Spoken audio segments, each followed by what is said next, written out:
Okay, so you mentioned that you've been having some worrying thoughts, and you're quite concerned that there's something seriously wrong with your back.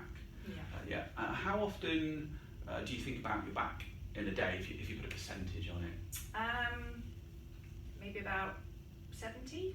70%, I'll say Yeah. quite a lot of the day. Yeah. About your back, yeah. And I can understand that, given how sore your back feels, and certainly when we kind of start to think there's something seriously wrong with what we're feeling, which we call catastrophizing, and we spend a lot of time thinking about our back over the day, which we call hypervigilance.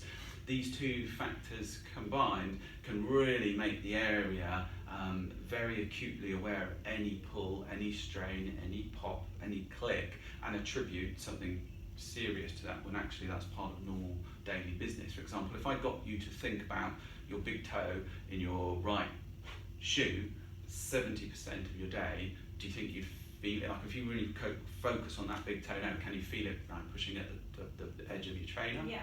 Which you couldn't 2 seconds ago. That doesn't mean there's something seriously wrong with your toe. Your senses are just aware because you're focusing your brain power on that area, which is completely logical if you think there's something seriously wrong with it, which is obviously where we are now. So part of my job today is to have a look at it and check that that's not happening and reassure you. And certainly you mentioned that you're quite worried that this might escalate. Okay. Now, and I suppose one way of describing that is, have you ever been in work and the fire alarm's gone off? Yeah. And you go to the muster point, and how often do you go to the muster point and you look around and the building's burning down? Yeah, none. No times. And when that fire alarm or smoke alarm goes off at 10 o'clock or lunchtime, what generally is the cause of that? Oh, the boss has burnt her toast. Yeah, and bosses spend a lot of time eating toast, so that happens quite often. But actually there's nothing seriously wrong with the building, but the alarm system has gone off. And that's very much like when we have a lot of concentration on an area, the alarm system becomes quite sensitive. Does that make sense? Yeah, no, it does.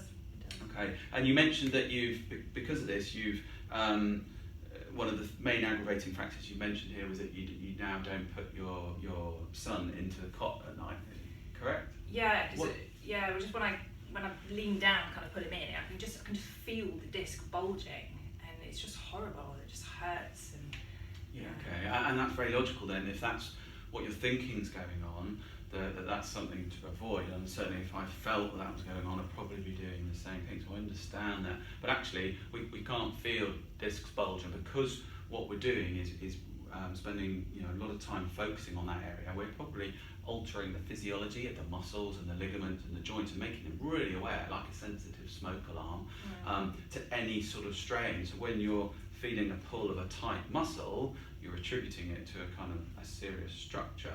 And again, quite logical, but it's very unlikely that that's what you're feeling, because we can't feel those things. So our natural path is to then avoid that movement. So when you do feel that, how does it make you feel when you do that activity? I'm just worried, and I just start worrying that I'm not going to sort of be able to play with my kids, and just my back's just going to get kind of worse. I'm going to do less, and just completely. I get that. So that's when we then have to understand how worry affects and stress and things like that